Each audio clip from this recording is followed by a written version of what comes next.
আসসালামু আলাইকুম। আমি বাংলাদেশি ইউটিউব ব্লগার লাকি। তোমরা সবাই কেমন আছো? আলহামদুলিল্লাহ আমি ভালোই আছি। সবাইকে জুম্মা মোবারক। জুম্মার দিনটি আমাদের সবার জন্য খুব স্পেশাল একটি দিন, আল্লাহর কাছেও, আমাদের মুসলমান জাতি সবার কাছে। আজকে তোমাদের সাথে আমি একটি রান্না শেয়ার করব, আর আরেকটি রান্না আগামীকাল দিব ইনশাআল্লাহ। তো তোমরা দেখো আমার ব্লগটি।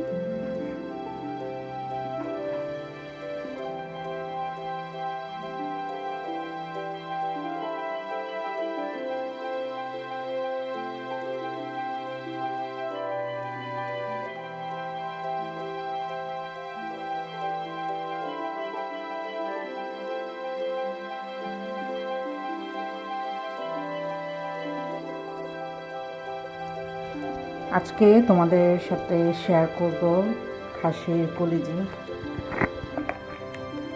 আমি প্রথমে তেল দিয়ে নিচ্ছি। এটা যেহেতু খাসির কলিজি, তো এটার মধ্যে কিন্তু অয়েলটা একটু পরিমাণে বেশি দিতে হবে, কারণ অল্প অয়েল দিলে এটা ভালো লাগবে না। তো আমি এখন গরম মশলাগুলো দিয়ে দিচ্ছি।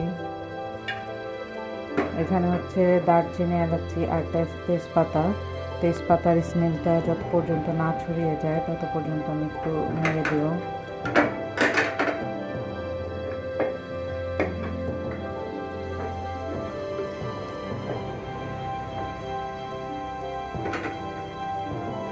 খুব কেয়ারফুললি এটা তেলে ছাড়তে হবে, কারণ এলাচিগুলা কিন্তু তেলের মধ্যে ফুটে ওঠে।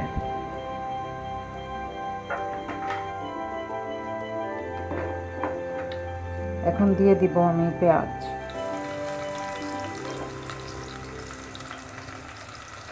পেঁয়াজের পরিমাণটাও এখানে একটু বেশি দিতে হবে।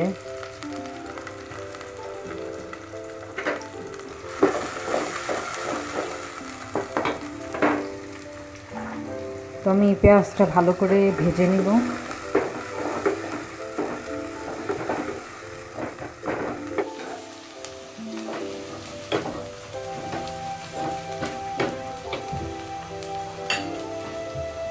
আমি আদা রসুন পেস্ট দিয়ে দিচ্ছি।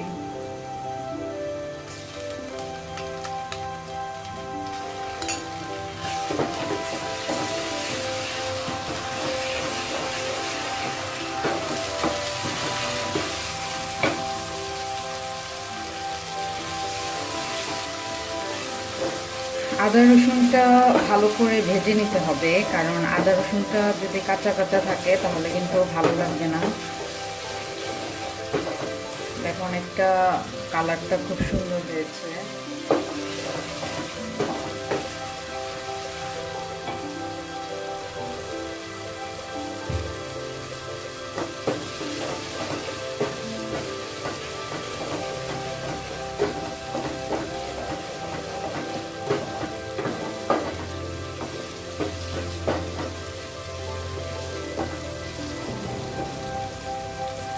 এখন আমি দিয়ে দিব মশলার আগে অল্প পরিমাণে পানি।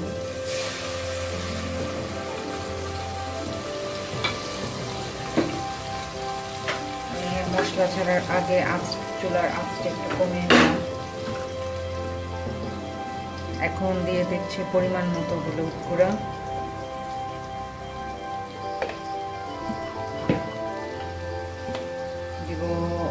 দিচ্ছি মরিচ গুঁড়া,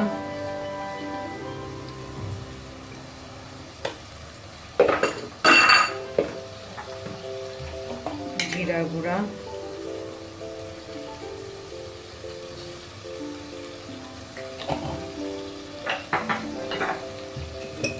এটা হচ্ছে গরম মশলা গুঁড়া,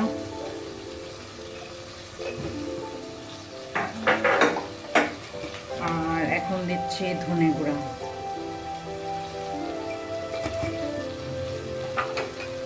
তো আমি জিরা গুঁড়ো আর গরম মশলা গুঁড়াটা পরিমাণ কিন্তু অল্প করে দিয়েছি, প্রায় হাফ চামচের মতো করে দিয়েছি, হাফ চা চামচ, কারণ আমি আবার মশলা আর একটু পরে আমি আবার দিব রান্নার শেষে প্রায়।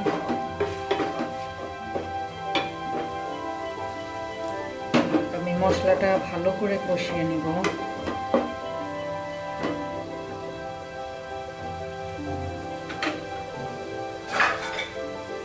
মশলাটা কষানোর জন্য আমি কিছুক্ষণ এটা ঢাকনা দিয়ে ঢেকে রেখে দিব।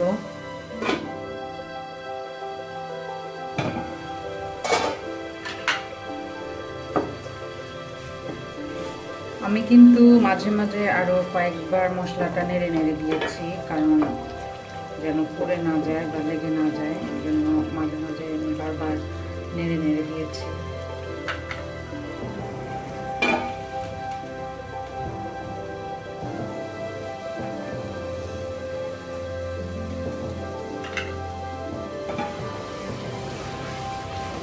আমার মশলাটার উপরে কিন্তু তেলটা ভেসে এসেছে। এখন আমি ছেড়ে দিব কলিজিগুলো।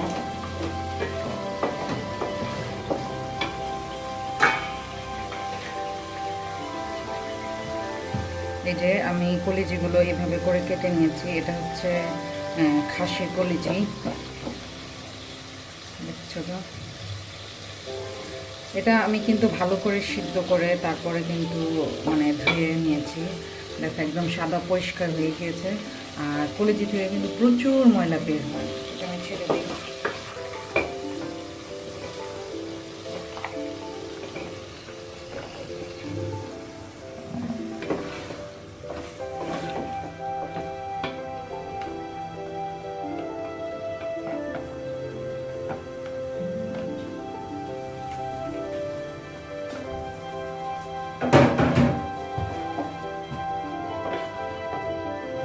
কলিজিটা সবসময় যে কোনো কলিজি কিন্তু খুব ভালো করে এটাকে করে না। অনেকে গরম পানি দিয়ে নাকি ধুয়ে না, এটা হয় না আসলে, এটা ভালো করে পরিষ্কার হয় না গরম পানি দিয়ে ধুয়ে নিলে। এটা একদম একটু কেটে তারপরে ভালো করে সিদ্ধ করে নিতে হয়, তাহলে অনেক ময়লা বের হয়, অনেক ময়লা, এগুলোতে প্রচুর পরিমাণ ময়লা থাকে। তো ভালো করে সিদ্ধ করে নিলে সুবিধাও হয়, রান্না করার সময় এত বেশি সময় লাগে না।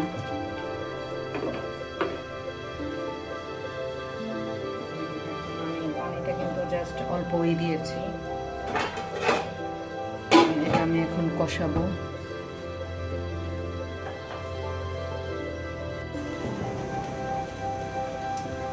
তো আমার দেখো এটা কিন্তু তেল চলে এসেছে। তোমরা কেউ খেয়াল করেছো কিনা জানি না, তবে আজকে কিন্তু আমি রান্নায় এইটা খাসিটা রান্না করতে কিন্তু লবণটা দিতেই ভুলে গিয়েছি। তো বুঝো আমার কি অবস্থা। তো আমি এখানে একটু লবণ আর পানি দিয়ে নিব।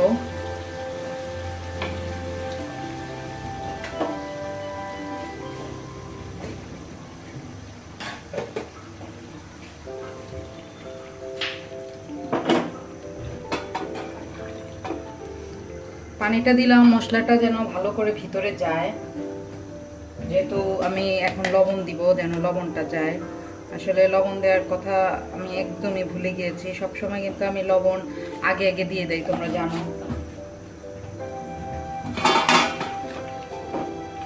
তো যাক, সমস্যা নেই, এখনো অনেক দেরি হয়নি। দিয়ে দিলাম আমি লবণ। আরও কিছুক্ষণ রাখবো আমি যেহেতু এটা আগে সিদ্ধ করে নিয়েছি, এখন কিন্তু আমি কম সময় নিয়ে করে নামিয়ে ফেললেও চলতো। কিন্তু আমি যদি এটা অল্প সময় নিয়ে নামিয়ে ফেলি তাহলে কিন্তু ভিতরে মশলা যাবে না। খাসির কলিজিটা কিন্তু মনে হবে একটু কাঁচা কাঁচা খাওয়ার সময়। এই জন্য এখন আমি চুলার আঁচটা একটু কমিয়ে তারপর আমি রান্না করব।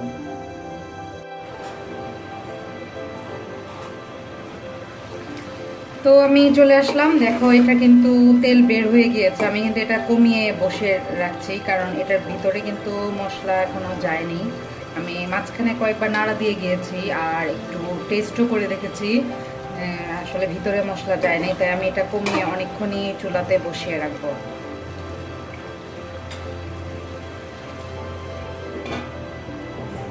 মশলাটা আমি ওই তরকারিটা যেহেতু কমিয়ে বসিয়ে রেখেছি, তো আমি ভাবলাম যে মশলাটা আমি ভেজে দিব, সেটা আমি একটু ভেজে নেই। তো ওইটার মধ্যে যেহেতু গরম মশলা কম দিয়েছি, কিন্তু এই জন্য যে আমি এখন এটা দিব। এখানে আমি হাফ চা চামচের থেকে একটু কম গরম মশলা নিয়ে নিলাম।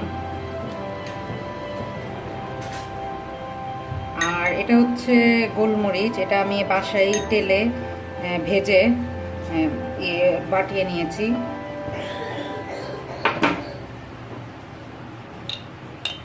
আর দিয়ে দিচ্ছি জিরা গুঁড়া।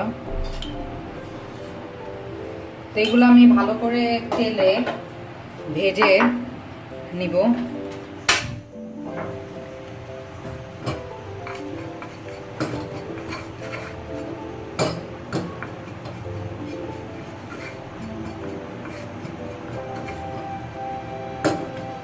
এটা কিন্তু বেশি পুরা পুরা করা যাবে না, বেশি পুরা পুরা করলে কিন্তু স্মেলটা নষ্ট হয়ে যাবে। এটা যখন আমি ভাজবো, যখন নাকি এটার একটা স্মেল বের হবে, বুঝে নিতে হবে যে আসলে এটা ভাজা হয়ে গিয়েছে। আর এটা কিন্তু কন্টিনিউ নাড়তে হবে, নইলে দেখা যাবে কিছু মশলা নিচে পুড়ে গিয়েছে আর কিছু মশলা এভাবে রয়ে গিয়েছে। আর এটা ভাজা হতে বেশি সময় লাগে না, এটা কিন্তু হয়ে গিয়েছে। আমি এটা এখন ওইটার উপরে ছেড়ে দিব। এখন আমি মশলাটা ছেড়ে দিব, ওই যেটা ভেজেছি যে এটা দেখো, এটা কিন্তু খুব সুন্দর তেল ওপরে চলে এসেছে। আমি একটু ভাজা ভাজি করবো। আর এটা এখন আমি ছেড়ে দিব।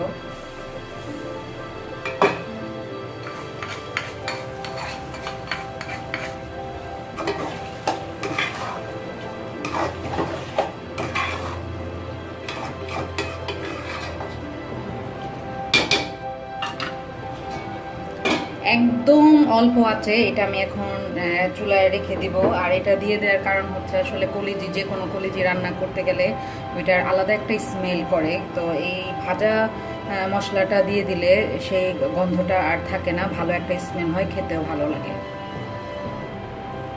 তো আমি কিছুক্ষণ পর চলে আসলাম। দেখো আমার এটা কিন্তু হয়ে গিয়েছে। আমি একটু টেস্ট করে দেখেছি খেয়ে। আর আমি মাঝখানে কিন্তু এটা খুলে একটু সয়া সস দিয়েছিলাম, আমার কাছে ভালো লাগে। আমি আগেও বলেছি, মাংস যে কোনো তরকারিতে সয়া সসটা দিলে আমার কাছে মনে হয় ফ্লেভারটা ভালো আসে। ওকে, আজকের মতো আমার রান্না এখানে এটা শেষ।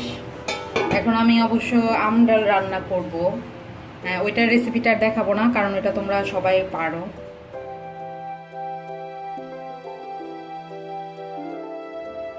তোমরা যারা আমার ভিডিওটি প্রথম দেখছো, তাদের কাছে যদি আমার ভিডিওগুলো ভালো লেগে থাকে তাহলে আমার চ্যানেলটি সাবস্ক্রাইব করে নেবে। আর যারা চ্যানেলটি সাবস্ক্রাইব করেছো, দেখছো, তাদেরকে অনেক অনেক ধন্যবাদ। তোমরা অবশ্যই লাইক কমেন্টস করে আমার সাথে থাকবে। আর কোনো ভুল ত্রুটি থাকলে সেটা অবশ্যই আমাকে জানাবে, সেটা আমার জন্য ভালোই হবে, উপকৃতই হব আমি। তো সবাই ভালো থেকো, সুস্থ থেকো, সুন্দর থেকো। আল্লাহ হাফেজ।